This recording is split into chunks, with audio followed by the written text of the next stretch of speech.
Hi everyone, and welcome to another tutorial in the Unity 3D Scripting API series.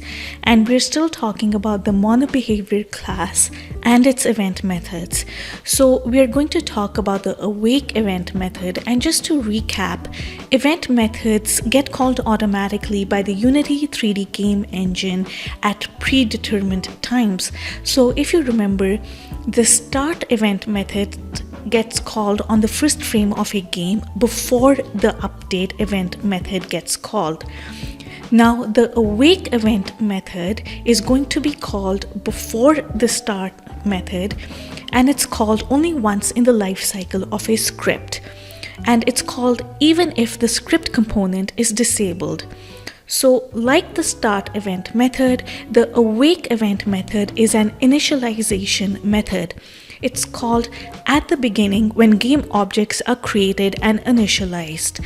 So awake event method is called when the object that the script is attached to is initialized. So the awake event method is used to initialize any variables, object properties, or game state of an object before the game starts. And you should be initializing any variables and current object properties that don't depend upon any other variable or object property inside of the awake event method. And the awake event method will also create any references between scripts. So let's go ahead and try this out.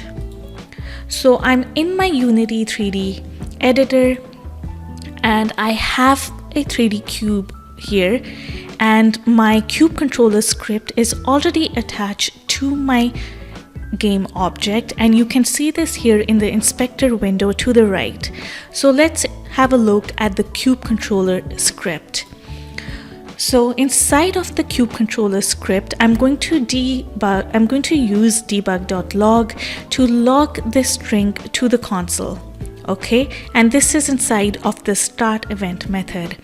And inside of the awake event method, I'm again using debug.log just to log this string with the asterisk symbols and the text awake method. So Control S to save, and let's see this in action. So I'm going to press play, and you can see that my awake method is called first, right? And then the start method is called. And now let me go ahead and clear this, and let me disable the script here in the inspector window. And now I'm going to press play, and you see that only the awake method is called.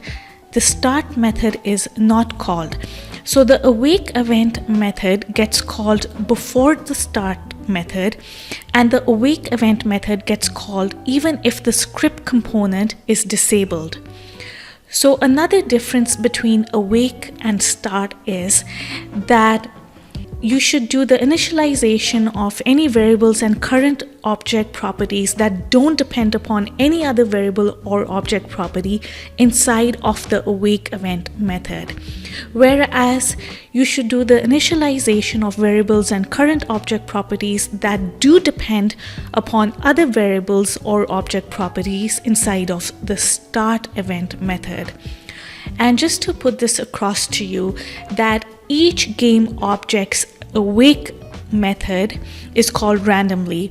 So this is another reason why you don't put code that depends on another object's properties or methods inside of here. And that's all for this tutorial. Go ahead and hit subscribe and like if you enjoyed this video.